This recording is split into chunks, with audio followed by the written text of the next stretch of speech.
So hey everyone welcome back to my channel. ಎಲ್ಲರೂ ಹೇಗಿದ್ದೀರಾ? I hope ಎಲ್ಲರೂ ಚೆನ್ನಾಗಿದೆ. ಸೊ ಗೈಸ್, ನಾನು ನಿಮ್ಗೆ ಇವತ್ತಿನ ವಿಡಿಯೋದಲ್ಲಿ ಹೇಳ್ಕೊಡ್ತೀನಿ ಯಾವ ಥರ ನೀವು ನಿಮ್ಮ ಸಬ್ಸ್ಕ್ರೈಬರ್ ಬೇಸ್ನ ಜಾಸ್ತಿ ಮಾಡ್ಬೋದು, ಸಬ್ಸ್ಕ್ರೈಬರ್ಸ್ ಯಾವ ಥರ ಇನ್ಕ್ರೀಸ್ ಮಾಡ್ಬೋದು ಅಂತ ಹೇಳ್ಕೊಡ್ತೀನಿ ಇವತ್ತಿನ ವಿಡಿಯೋದಲ್ಲಿ. ನಾನು ನಿಮ್ಗೆ ಹೇಳ್ಕೊಡಲ್ಲ, ಲಿಂಕ್ ಏನಿರುತ್ತೆ ನಿಮ್ಮದು ಅದನ್ನು ಕಾಪಿ ಮಾಡಿ ಬೇರೆ ಅಪ್ಲಿಕೇಶನ್ಸ್ ಆ್ಯಪ್ಸ್ ಏನಿರುತ್ತೆ ಅದರಲ್ಲಿ ಪೇಸ್ಟ್ ಮಾಡಿದರೆ ನಿಮ್ಮದು ಸಬ್ಸ್ಕ್ರೈಬರ್ಸ್ ಜಾಸ್ತಿ ಆಗ್ತಾರೆ. ಇಲ್ಲ ನೀವು ದುಡ್ಡು ಕೊಡಿ ಅದರಿಂದ ನೀವು ಸಬ್ಸ್ಕ್ರೈಬರ್ಸ್ ನಿಮಗೆ ಜಾಸ್ತಿ ಆಗ್ತಾರೆ ಅಂತ ಇವನ್ನೆಲ್ಲ ನಾನು ಹೇಳ್ಕೊಡಲ್ಲ. ಇದು ಜೆನ್ಯೂನ್ ಅಲ್ಲ. ಇದು ನೀವು ಬೈ ಚಾನ್ಸ್ ಈ ಥರ ಏನಾದರೂ ಮಾಡಿದರೆ ನಿಮಗೆ ಮುಂದಕ್ಕೆ ಈಗ ಸಬ್ಸ್ಕ್ರೈಬರ್ಸ್ ಆಗ್ತಿರ್ತಾರೆ, ಮುಂದಕ್ಕೆ ಹೋಗಿ ನಿಮ್ಮ ಚಾನಲು ಡೆಡ್ ಆಗೋ 100% ಚಾನ್ಸಸ್ ಇರುತ್ತೆ.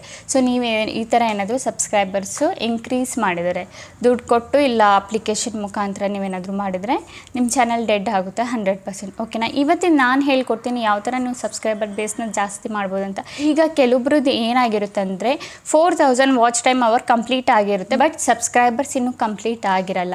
ಈ ಯಾವ ಥರ ಬೇಗ ನೀವು ಸಬ್ಸ್ಕ್ರೈಬರ್ಸ್ನ ಕಂಪ್ಲೀಟ್ ಮಾಡ್ಬೋದು ಅಂತ ನಾನು ಈಗಿನ ಟೈಮಲ್ಲಿ ಹೇಳ್ತೀನಿ. ಗೈಸ್ ನೋಡಿ, ಈಗ ನೀವು ಕಮ್ಯುನಿಟಿ ಪೋಸ್ಟ್ ಸುಮಾರು ಜನ ಏನು ಮಾಡ್ತೀರಾ, ಕಮ್ಯುನಿಟಿ ಪೋಸ್ಟ್ನ ಇಗ್ನೋರ್ ಮಾಡ್ತೀರಾ. ಇದೇ ನೀವು ಮಾಡೋದು ದೊಡ್ಡ ತಪ್ಪು. ಕಮ್ಯುನಿಟಿ ಪೋಸ್ಟ್ ಅದರಲ್ಲಿ ಏನಿಲ್ಲ ಅಂತ ಹೇಳ್ತೀರಾ, ಬಟ್ ಕಮ್ಯುನಿಟಿ ಪೋಸ್ಟಲ್ಲಿ ನಿಮ್ಮ ಸಬ್ಸ್ಕ್ರೈಬರ್ಸು ಗೇನ್ ಆಗ್ತಾರೆ. ಓಕೆನಾ? ಇದನ್ನು ಮೈಂಡಲ್ಲಿ ಇಟ್ಕೊ. ಕಮ್ಯುನಿಟಿ ಪೋಸ್ಟು ಡೈಲಿ ಒಂದೊಂದಾದರೂ ಹಾಕಿ. ಈಗ ಕೆಲವೊಬ್ರಿಗೆ ಏನು ಗೊತ್ತಿರಲ್ಲ, ಕಮ್ಯುನಿಟಿ ಪೋಸ್ಟ್ ಹಾಕಿದರೆ ಜಸ್ಟ್ ನನಗೆ ಯಾರೆಲ್ಲ ಸಬ್ಸ್ಕ್ರೈಬ್ ಮಾಡಿರ್ತಾರೆ ಅವ್ರಿಗೆ ಮಾತ್ರ ನನ್ನ ಪೋಸ್ಟು ಹೋಗುತ್ತೆ ಅಂತ ಅಂದ್ಕೊಂಡಿರ್ತಾರೆ. ಬಟ್ ಇಲ್ಲ ಗಾಯ್ಸ್, ನೀವು ಯಾರೆಲ್ಲ ನಿಮಗೆ ಸಬ್ಸ್ಕ್ರೈಬ್ ಮಾಡಿರಲ್ಲ, ಇಂಪ್ರೆಷನ್ಸ್ ಬಂದುಬಿಟ್ಟು ಯಾರು ನಿಮಗೆ ಸಬ್ಸ್ಕ್ರೈಬ್ ಮಾಡಿರ್ತಾರೆ ಅವ್ರಿಗೆ ಮಾತ್ರ ಹೋಗಲ್ಲ. ನಿಮಗೆ ಯಾರೆಲ್ಲ ಸಬ್ಸ್ಕ್ರೈಬ್ ಮಾಡಿರಲ್ಲ ಅವ್ರಿಗೂ ಸಮೇತ ಹೋಗುತ್ತೆ ಇಂಪ್ರೆಷನ್ಸು.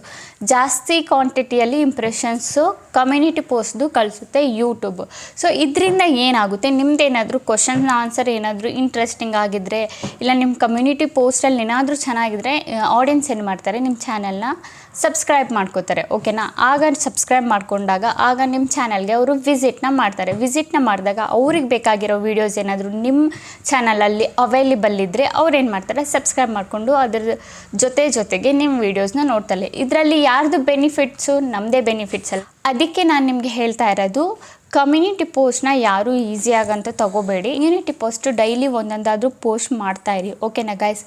ಇದರಲ್ಲಿ ನೀವು ಕ್ವಿಝಲ್ಲೂ ಕೂಡ ನೀವು ಹಾಕ್ಬೋದು, ಇಲ್ಲ ಫೋಟೋನ ಹಾಕಿಬಿಟ್ಟು ಅದ್ರದ್ದು ನೀವು ಹಾಕ್ಬೋದು. ನಾನು ಒಂದು ವೀಡಿಯೋ ಮಾಡಿದ್ದೀನಿ ಫುಲ್ ಡೀಟೇಲಾಗಿ ಯಾವ ಥರ ನೀವು ಕಮ್ಯುನಿಟಿ ಪೋಸ್ಟ್ ಮಾಡ್ಬೋದು ಅಂತ. 0 ಸಬ್ಸ್ಕ್ರೈಬರಿಂದ ಕಮ್ಯುನಿಟಿ ಪೋಸ್ಟ್ ಮಾಡೋದು ಯಾವ ಥರ ಅಂತ ಒಂದು ವೀಡಿಯೋ ಹಾಕಿದ್ದೀನಿ. ನನ್ನ ಚಾನಲಲ್ಲಿ ಹೋಗ್ಬಿಟ್ಟು ಚೆಕ್ ಮಾಡ್ಬೋದು. ಬೇಗ ಕಮ್ಯುನಿಟಿ ಪೋಸ್ಟ್ನ ಹಾಕೋದಕ್ಕೆ ಟ್ರೈ ಮಾಡಿ.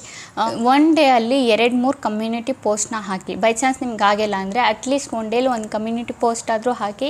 ಅದರಲ್ಲಿ ನಿಮಗೆ ರೀಚ್ ಜಾಸ್ತಿ ಇದೆ, ಜಾಸ್ತಿ ಆಡಿಯನ್ಸ್ ಹತ್ರ ಹೋಗುತ್ತೆ. ಇದರಲ್ಲಿ ನಿಮಗೆ ಅದರಿಂದ ಸಬ್ಸ್ಕ್ರೈಬರ್ ಬೇಸು ಏನಿರುತ್ತೆ ನಿಮ್ಮದು 1000 ಸಬ್ಸ್ಕ್ರೈಬರ್ ಬೇಸ್ ಏನಿರುತ್ತೆ ಅದನ್ನು ಕಂಪ್ಲೀಟ್ ಆಗುತ್ತೆ.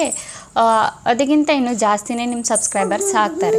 ಓಕೆನಾ ಗೈಸ್? ಓಕೆ ಗೈಸ್, ಈಗ ವಿಡಿಯೋ ಇಷ್ಟ ಆಗಿದ್ರೆ like and comment and subscribe ಮಾಡಿ. ಇದೇ ಥರ ಇನ್ಫಾರ್ಮೇಟಿವ್ ವಿಡಿಯೋ ನಾನು ನೆಕ್ಸ್ಟ್ ಟೈಮ್ ತಗೊಬರ್ತೀನಿ. ಅಲ್ಲಿವರೆಗೂ ಬಾಯ್ ಗೈಸ್.